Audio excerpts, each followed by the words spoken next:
Yeah. Sweet. All right. Hi, everyone. I'm Ashton. I was in Fairbanks for about a week in the beginning of the summer for the boot camp, but now I'm here back in Anchorage. That's where my project took place, under the guide of Michelle Wilber, who is also here online right now. So my project is focusing on the charging stations infrastructure around Alaska.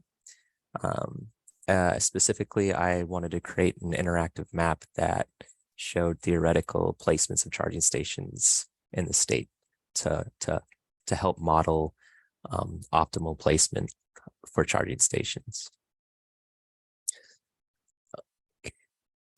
Sorry, okay, there we go.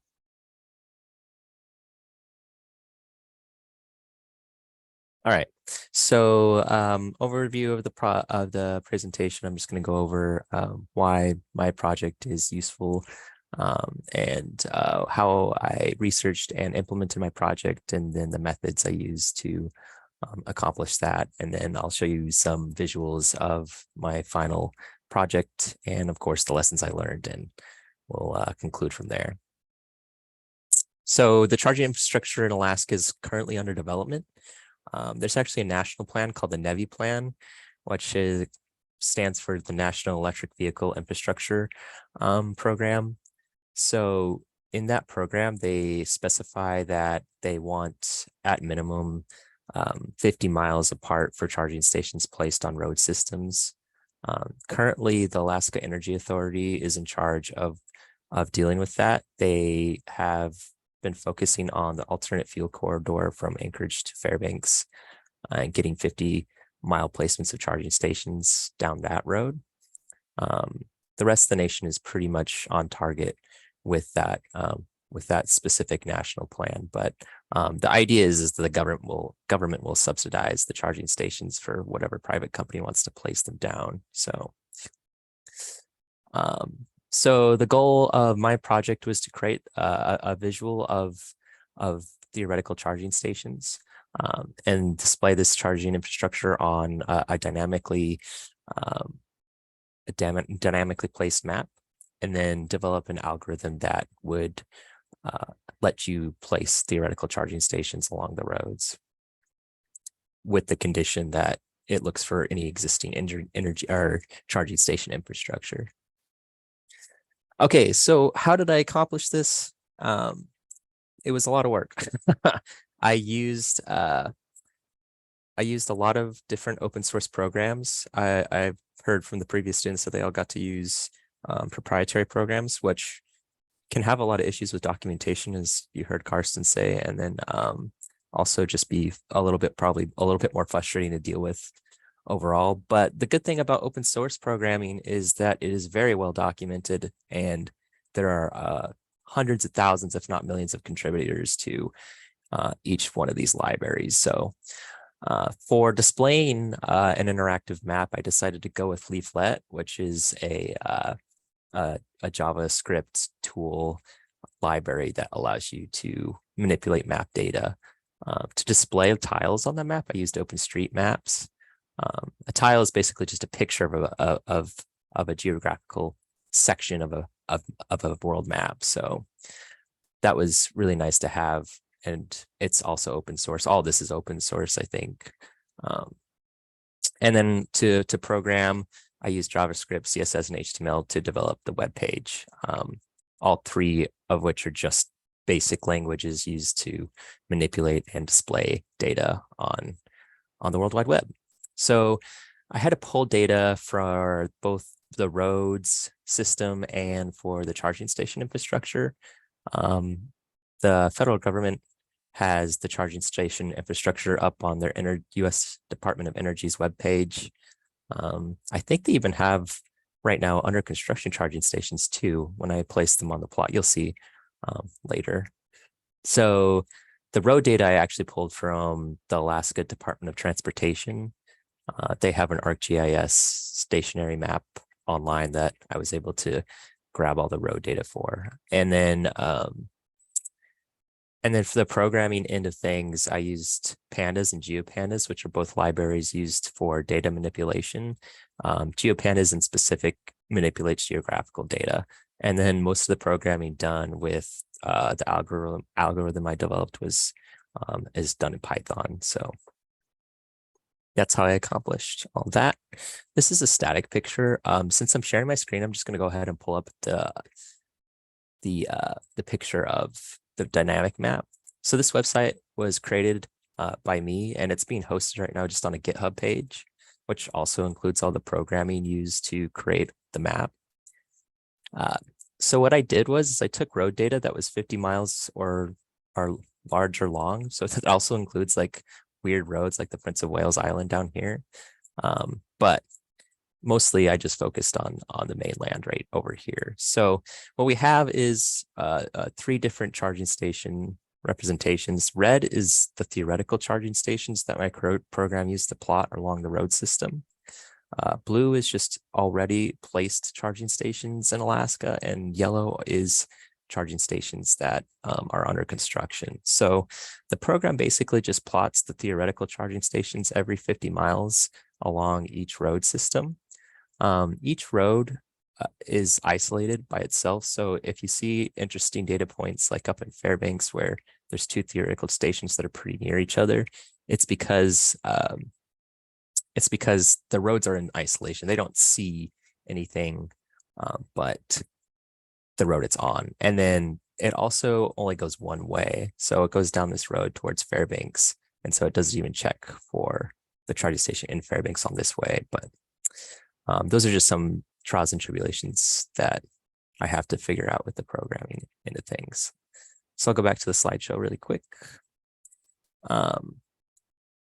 So the lessons that I learned here is bringing together a lot of data and also programming from scratch. I've never done any of this. I've never used libraries like these. So I had to spend a lot of time looking through documentation and building the program for both the displayed end and for the data gathering aspects. And so that took a lot of time, weeks and weeks. But luckily open source, like I said, is very documented. So it was pretty easy to find resources to help guide me. And then on the programming end, I really wanted to spend a lot more time programming. I wanted to include things like temperature and battery degradation to represent the range of vehicles instead of just using the 50-mile markers, so that it would be more accurate to what truly would be optimal during both summer and winter to place charging stations down.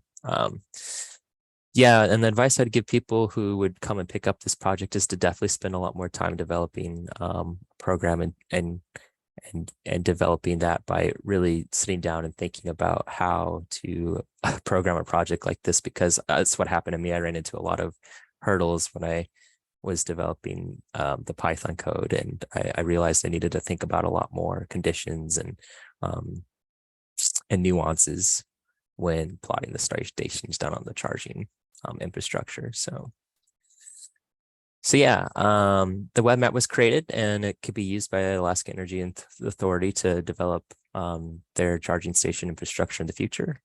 I talked a little bit about this, but some of the new work that could still be done is adding temperature and battery degradation to the model, and then also joining the roads so that they're not separated by just the road system, like Seward Highway, Glen Highway. And then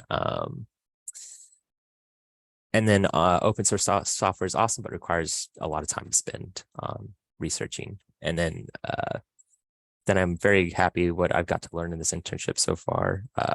I hope to continue building and creating this web page and adding more data to it. All right. I can open it up for questions. Sorry, I don't have a camera or anything, and you guys can't see my face, but I also can't really hear anything going on in the theater. It was very quiet. Well, we'll give you a round of applause. Thank you so